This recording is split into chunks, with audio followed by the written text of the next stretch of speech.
नमस्कार, मैं हूं आपके साथ में श्वेता गर्ग और आप देख रहे हैं एफएम न्यूज और वक्त हो चला है देश दुनिया की तमाम बड़ी खबरों का।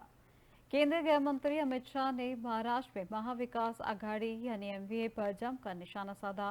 जालमा एसोसिएशन की विपक्षी गठबंधन से हालिया मांगों का जिक्र करते हुए उन्होंने कहा कि कांग्रेस के नेतृत्व वाले विपक्ष की तुष्टीकरण की राजनीति राष्ट्रीय सुरक्षा के लिए खतरा है। साथ ही ये सामाजिक ताने बाने को भी नुकसान पहुंचा रहा है। दरअसल शाह ने रविवार को जलगांव के रावेर और बुल्ढाणा में मलकापुर में चुनावी रैलियों को संबोधित किया, जहां उन्होंने कहा कि मुस्लिमों को 10% आरक्षण की मांग से दलितों, आदिवासियों और ओबीसी के लोग प्रभावित होंगे, क्योंकि आरक्षण की सीमा 50% ही है। वहीं आरक्षण में कोई भी बढ़ोतरी मौजूदा आरक्षण की कीमत पर ही होगी। जहां उन्होंने कहा कि महाविकास आघाड़ी के नेताओं की सत्ता की लालसा ने उन्हें हाशिए पर पड़े समुदायों के प्रति अंधा कर दिया है।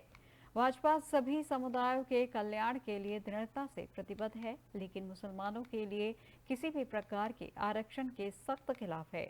जब तक भाजपा का एक भी सांसद या विधायक यहाँ है, हम धर्म आधारित आरक्षण का विरोध करेंगे। यह हमारी प्रतिबद्धता है। उन्होंने कहा कि विपक्षी दलों ने अपनी तुष्टीकरण की राजनीति के कारण देश की सुरक्षा से समझौता किया है। वे वोटों के लिए राष्ट्रीय सुरक्षा को कमजोर कर रहे हैं। आगे उन्होंने कहा कि पीएम मोदी ने देश को सुरक्षित करने का काम किया है। 10 साल तक केंद्र में सोनिया मनमोहन की सरकार थी और पाकिस्तान से आतंकवादी आते थे, बम धमाके करते थे और आराम से चले जाते थे। कोई कुछ नहीं करता था क्योंकि इन्हें वोट बैंक का लालच था। 2014 में अपने पीएम मोदी को केंद्र की सत्ता सौंपी, जहां उरी और पुलवामा में हमला हुआ, जहां 10 दिन के अंदर ही पाकिस्तान में घुसकर सर्जिकल स्ट्राइक और एयर स्ट्राइक कर आतंकियों का सफाया किया।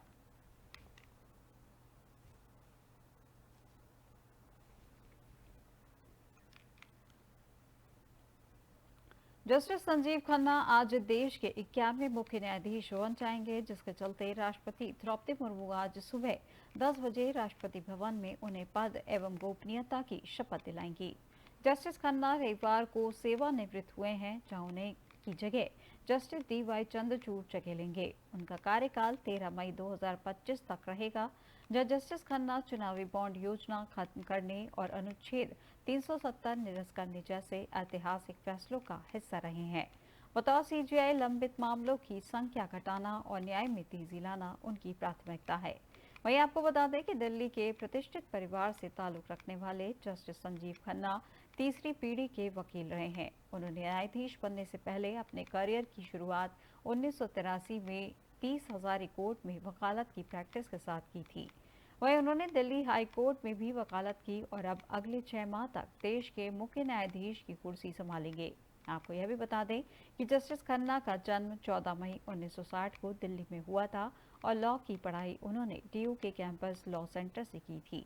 उन्हें 2004 में राष्ट्रीय राजधानी क्षेत्र दिल्ली के स्थायी वकील सिविल के रूप में नियुक्ति मिली और 2005 में दिल्ली हाई कोर्ट में एडहॉक जज बने।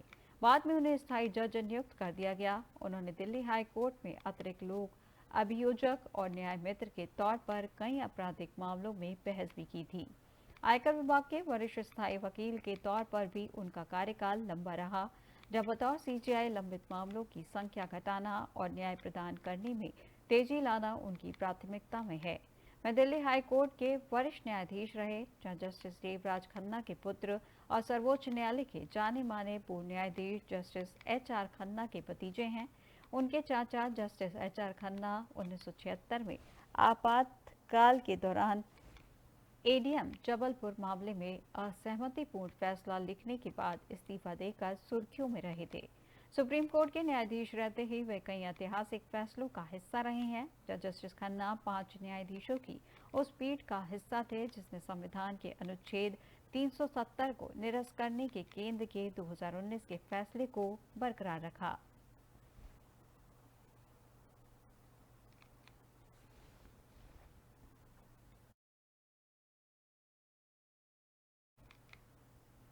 देश में घना कोहरा छाने लगा है और हल्की ठंड भी आने लगी है। तापमान भी गिरने लगा है, लेकिन अब भी न्यूनतम पारा सामान्य से ज्यादा है।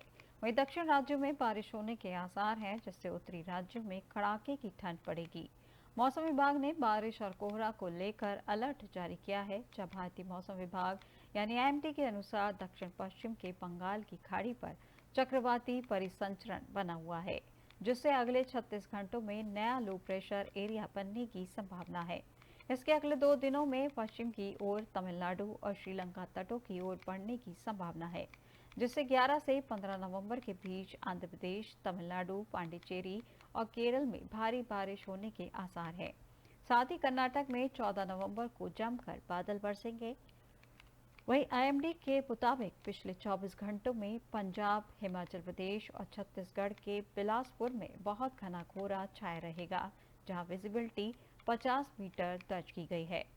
पश्चिमी पंजाब और उत्तर पश्चिम राजस्थान के अलग अलग इलाकों में अगले 2 दिन रात और सुबह के समय घना से लेकर बहुत घना कोहरा छाए रहने की संभावना है, जबकि हिमाचल प्रदेश में अगले 3 दिन धुंध छाए रहेगी। इसी के चलते देश के मैदानी इलाकों में दिल्ली के रिज में सबसे कम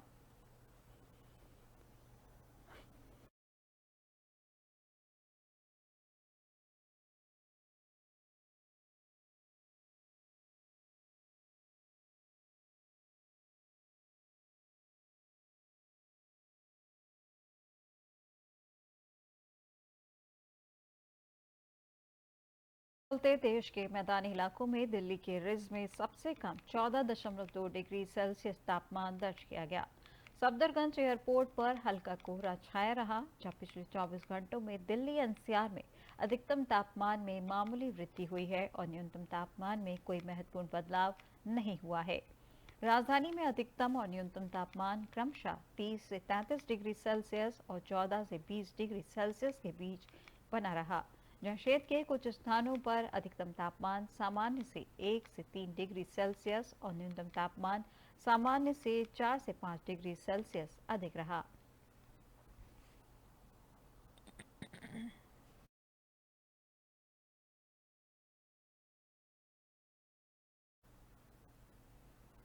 सिविल डिफेंस वॉलंटियर का 4 महीने प्रदूषण के खिलाफ अभियान में योगदान देने का फैसला लेने के साथ ही दिल्ली सरकार ने इन्हें फिर से नियमित तौर पर बसों में मार्शल के तौर पर नियुक्त करने का फैसला लिया है।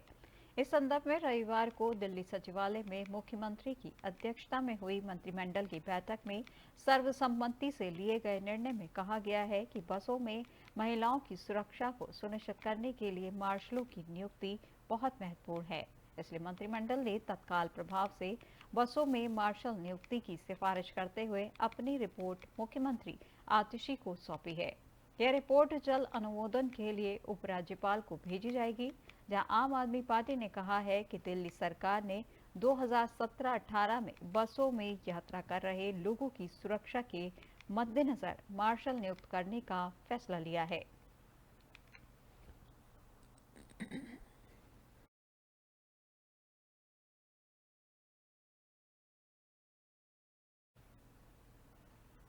हिमाचल प्रदेश की राजधानी शिमला के रोहड़ू उपमंडल के समरकोट के पास एक गांव में आग लग गई, जहां आग लगने से विकराल रूप ले लिया है।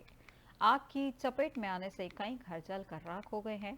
आग पर काबू पाने की कोशिश की जा रही है। वही जानकारी के अनुसार रोहड़ू उपमंडल के समरकोट के पास स्थित सेरी गांव में सोमवार तड़के आग लग गई, जहां आग लगने से कई घर जलकर राख हो गए हैं। सूचना के बाद पुलिस प्रशासन की टीम घटनास्थल पर पहुंची है, जहां प्रशासन की टीम ग्रामीणों के साथ सभी आग पर काबू पाने में जुटे हुए हैं। मकान लकड़ी के बने होने के कारण धू-धू कर जल उठे, जहां सभी लोग पूरे गांव को बचाने में जुटे हुए हैं। खबर शिमला से आपको दिखाई जा रही है, जहां शिमला के गांव में भीषण आग लग गई, जहां सोमवार सुबह अचानक से लगी आग से आसपास के बने घरों को भी जलाकर राख कर दिया है। हिमाचल प्रदेश की राजधानी शिमला के रोहड़ू उपमंडल के समरकोट के पास एक गांव में आग लग गई, जहां आग ने विकराल रूप ले लिया है और आग की चपेट में आने से कई घर जलकर राख हो गए हैं। आग पर काबू पाने की कोशिश की जा रही है। वही जानकारी के अनुसार रोहड़ू उपमंडल के समरकोट के पास स्थित सेरी गांव में सोमवार तड़के आग लग गई, जहां आग लगने से कई घर जलकर राख हो गए हैं। इस सूचना के बाद पुलिस प्रशासन की टीम घटनास्थल पर पहुंची है, जब प्रशासन की टीम ग्रामीणों के साथ सभी आग पर काबू पाने में जुटे हुए हैं। मकान लकड़ी के बने होने के कारण धू धू कर जल उठे हैं, जब सभी लोग पूरे गांव को बचाने में जुटे हुए हैं।